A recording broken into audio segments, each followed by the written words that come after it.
حضرت سالبہ بن عبد الرحمن میرے کریم محبوب علیہ السلام کے صحابی ہیں، غریب ہیں۔ غربت بڑی اعلیٰ چیز ہے، ہاں غریبی بڑی نعمت ہے، یہ آزمائش ہے، اس میں کوئی شک نہیں، لیکن قیامت والا دن پتہ چلے گا جب غریب چھلانگ لگا کے جنت میں داخل ہو جائیں گے۔ اور امیر تو کھڑے ہیں نا، میرے نبی پاک نے حضرت عبد الرحمن ابن عوف کو، حضور صبح صبح اٹھے تو نبی پاک کی آنکھوں میں آنسو تھے، فرمایا میرے عبد الرحمن بن عوف کو بلاؤ۔ حضرت عبد الرحمن بن عوف آئے تو حضور نے سینے سے لگا لیا، نبی پاک کھول کے روئے، یا رسول اللہ حضور کیا ہوا؟ فرمایا عبد الرحمن رات میں نے خواب دیکھی ہے، سارے جنت میں چلے گئے، تو پیچھے رہ گیا، تو پیچھے رہ گیا، میں کھڑا تیرا انتظار کرتا رہا، میں تیرے بغیر جا نہیں سکتا تھا، پھر تو آیا ہے تو تیرا سارا وجود پسینے سے بھیگا ہوا تھا۔ حضرت عبد الرحمن ابن عوف تڑپ کے روئے، قدموں پہ سر رہا، حضور میری غلطی۔ فرمایا یار تیرے پاس مال بڑا ہے، تجھے حساب دیتے دیتے لیٹ ہو گئی، تیرے بیگ کھل گئے، تجھے حساب دینا پڑ گیا، تو لیٹ ہو گیا، میں پریشان ہو گیا۔ حضرت عبد الرحمن ابن عوف نے 100 گھوڑا مال اوپر رکھ کے حضرت عبد الرحمن نے حضور کی بارگاہ میں پیش کیا، کہا یا رسول اللہ یہ۔ اور پتہ ہے ایک دن کیا ہوا؟ ایک دن سرکار کے وصال ظاہری کے بعد حضرت عبد الرحمن ابن عوف نبی پاک کے گھر کے دروازے کے باہر آ کے بیٹھ گئے اور یوں سر کو پکڑا ہوا ہے، رو رہے ہیں۔ حضرت ام سلمہ حضور کی زوجہ باہر آئیں، کہا بیٹا عبد الرحمن کیا ہوا؟ جب پوچھا کیا ہوا تو اور کھول کے روئے، کہا کیوں روتا ہے؟ کہا اماں جی جب تک میرے محبوب حیات ظاہری میں تھے مجھے بتاتے تھے یہ مال نہ کما، یہ کم، میں حضور سے بات کرتا تھا تو حضور روک دیتے تھے، اب مجھے ظاہراً بتانے والا کوئی نہیں، مال کے ڈھیر لگ گئے ہیں، آج حساب کرنے بیٹھا ہوں تو حساب نہیں ہو رہا، سوچتا ہوں اگر میں پھنس گیا تو مجھے کون اس سے بچائے گا؟ آپ محبوب کی زوجہ ہیں، میری ماں ہے، میں آپ کے پاس آیا ہوں، اماں جی مجھے بتائیں میں کیا کروں؟ تو حضرت ام سلمہ بھی رو پڑی، کہنے لگے محبوب تھے، میں کہاں ان کی ترجمانی کر سکتی ہوں، میں نبی پاک کی ترجمانی کیسے کروں؟ کہا اماں جی خدا واسطے مجھے کوئی حکم دے دیں، مجھے لگتا ہے عبد الرحمن برباد ہو جائے گا، ہلاک ہو جائے گا، خدا را مجھے کچھ بتا دیں، اتنا سارا مال ہے میں کہاں اس کا حساب دوں گا، مہربانی فرمائیں، یہ تجارتیں میرے گلے پڑ رہی ہیں۔ حضرت ام سلمہ کی جب منت کی تو فرمانے لگی جا بیٹے آدھا خیرات کر دے۔ کتنا؟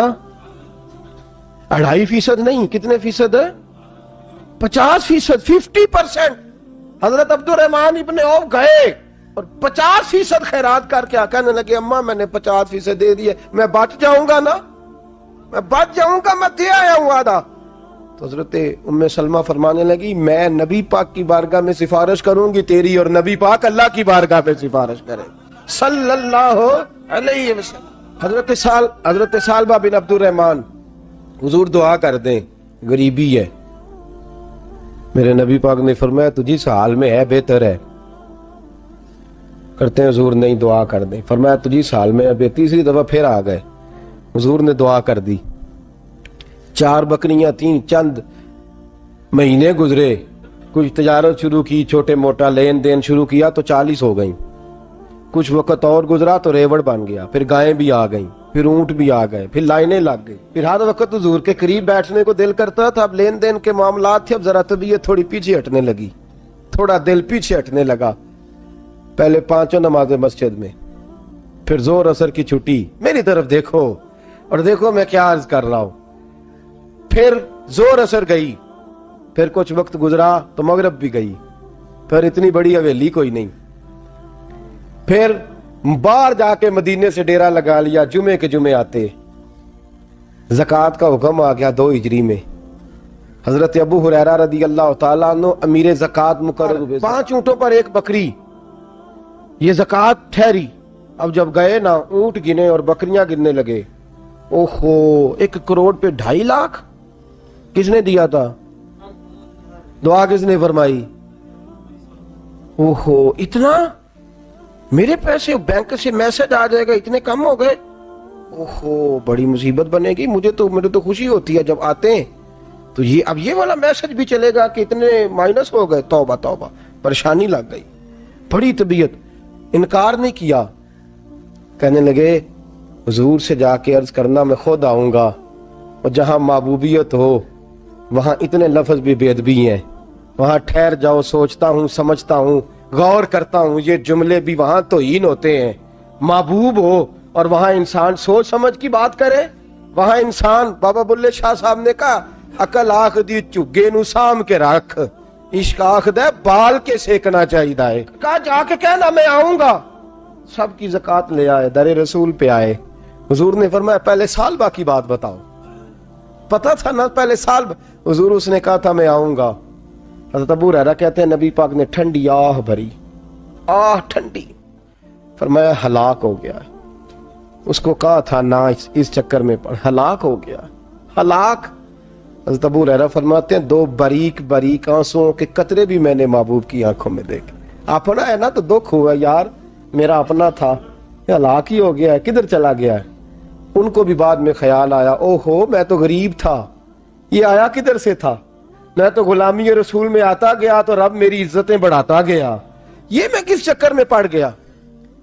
آئے لائنیں بکریوں کی لائے، حاضر کی، حضور وہ میں نے کہا تھا حضرت ابو ہریرہ سے میں خود آؤں گا، حضور میں خود لایا ہوں۔ فرمایا محبوب نے مجھے تو نہ بتا، میں تو سمجھتا ہوں، میں نے کہا تھا تو میں آ گیا ہوں۔ فرمایا چل اٹھا، دوڑ جا، لے جا۔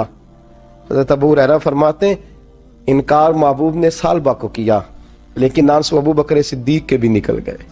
فرماتے ہیں درد عثمان غنی کو بھی ہونے لگا، تڑپ مولا علی بھی گئے۔ فرمایا جا لے جا، نہیں چاہیے تیرے پیسے۔ فرماتے ہیں سالبہ نے ہاتھ باندھے، کہا محبوبہ غلطی ہو گئی، حضور مجھے، فرمایا تجھے کہا نہ تیرے نہیں چاہیے، نکل جا۔ حضرت ابو ہریرہ فرماتے ہیں جب نبی پاک نے رخ پھیرا تو صحابہ کی زبانوں پہ بھی جاری ہو گیا یہ تو ہلاک ہو گیا۔ کہتے ہیں مدینے میں قحط پڑ گیا، محبوب نے فرمایا بلال تو بھی آج لا، ایک خشک چھوارا حضرت بلال کا قبول ہو گیا۔ لیکن سال با لائنیں لگی یا مال کی، فرمایا جا لے جا، تیرا قبول نہیں ہے۔ فرماتے ہیں تڑپتے رہے ساری زندگی اور مال کو دیکھ دیکھ کے آہیں بھرتے رہے، لیکن کریم نے اس تجارت کو قبول۔ حضرت ابو بکر صدیق کے پاس آئے، سرکار کے وصال، حضور قبول فرما لیں۔ فرمایا ساری دنیا کا قبول ہے، جس کا میرے نبی نے قبول نہیں فرمایا میں کیسے قبول کر لوں۔ حضرت عمر فاروق کے پاس آئے، فرمایا نہ تیرا قبول نہیں۔ حضرت عثمان کے زمانے میں وصال ہو گیا۔ عزیز یاد رکھ، تجارت وہ والی کر جو تجھے نجات دے، اس چکر میں نہ پڑ جا جو تجھے الجھا دے، جو تجھے الجھا دے۔ قرآن مجید کی آیت آئی اقترب للناس حسابہم وہم فی غفلۃ معرضون، لوگوں کا حساب قریب آ گیا ہے اور وہ ابھی بھی غفلت میں پڑے ہیں، ابھی بھی 2 کے 4 اور 4 کے 10 کر رہے ہیں، حساب کا وقت قریب آ گیا۔ حضرت انس آئے مسجد سے، ایک صحابی مکان بنا رہے تھے، جھونپڑی تعمیر کر رہے تھے۔ حضرت انس کو پریشان دیکھا، کہنے لگے انس خیر تو ہے، کوئی نئی آیت تو نہیں آئی؟ تو جناب انس کہنے لگے آیت تو آ گئی ہے، رب نے کہہ دیا کہ حساب قریب آ گیا، تیاری کر لو۔ جھونپڑی بنا رہے ہیں، محل نہیں، جھونپڑی بنا رہے تھے، ابھی دیوار کچی مکمل نہیں ہوئی تھی، ہاتھ جھاڑ دیے صحابی نے۔ ادھر رخ پھیرا تو حضرت انس کہنے لگے کہاں جا رہے ہو؟ کہنے لگے بھئی میں حساب نہیں دے سکتا، میں مصطفیٰ کے پاس جا رہا ہوں، میں نے نہیں دیوار بنانی، بس بھئی میری اس دوڑ سے بس میں کوئی نہیں حساب دے سکتا، میں کمزور ہوں۔ میرے رسول کائنات صلی اللہ تعالی علیہ وسلم نے میرے دوستو تجارت کرو لیکن اس کو عبادت سمجھ کے کرو۔